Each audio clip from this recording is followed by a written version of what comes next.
So my dad was given the part of the Tin Woodsman, and the production began. Originally, the material that they used for the outfit for the Tin Man was out of real metal stovepipe. Now, the problem with that is that where the joints would meet was very sharp, okay? Yeah, so you get it. So one false move, and perhaps I wouldn't be here, no show. One day when my dad was dancing, they said, do a hitch kick. He went, seriously? And they did it, and he screamed, and the director said, get him out of there, this part doesn't call for a soprano. So they changed the material to cardboard. The makeup was a different story. Every morning my dad would come in and have a skull cap put on his head, and a fake chin and a fake nose, and they would cover his hands and face with white grease paint, and then liberally dust him with aluminum powder. Liberally. Over and over, because the lights would melt the makeup, and several times a day he'd have to have makeup reapplied. After about a week, my father started feeling some symptoms. The first was he was having trouble breathing, and then he was starting to have cramps in his fingers and toes, cramps that he could manage, but after 2 weeks of this repeated powdering, he woke up in the middle of the night screaming.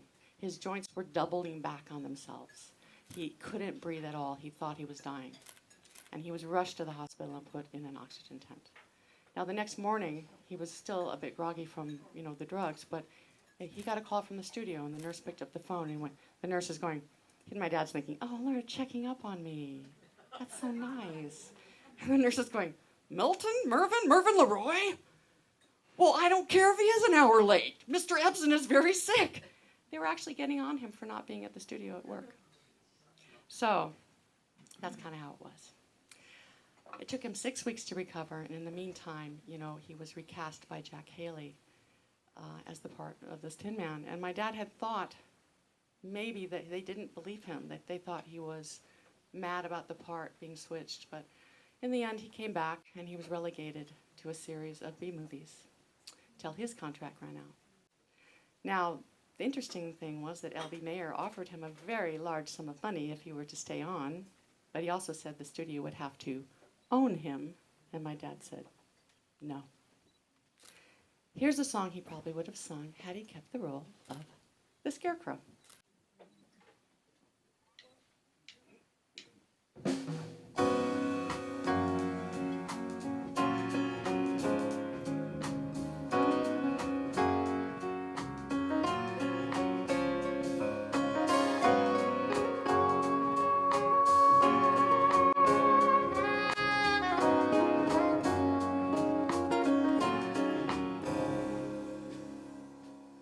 I could while away the hours, conferring with the flowers, consulting with the rain.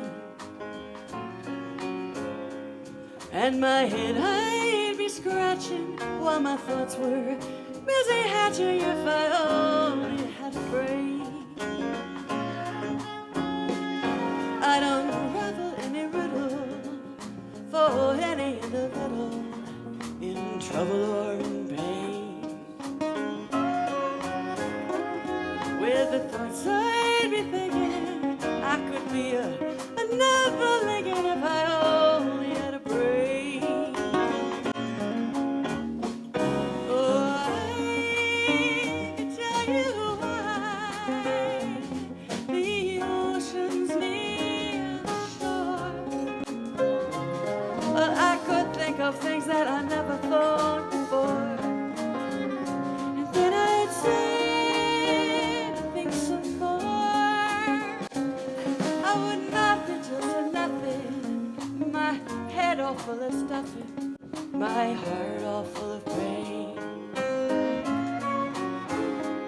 I would dance, I'd be merry, life would be a ding-a-dairy if I only had a brain.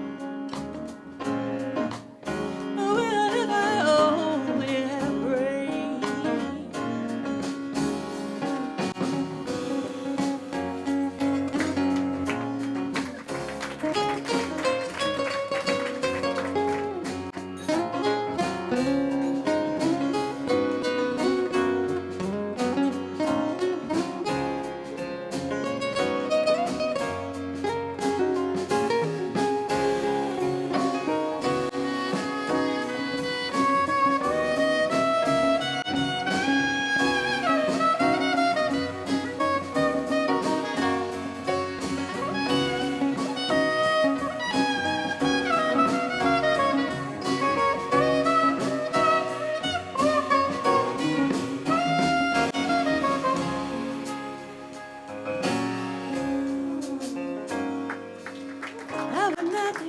just a nothing, my head all full of nothing, my heart all full of pain.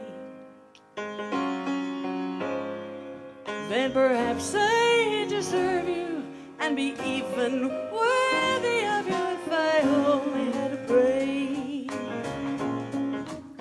Oh, well, if I only had a brain.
Thank you very much.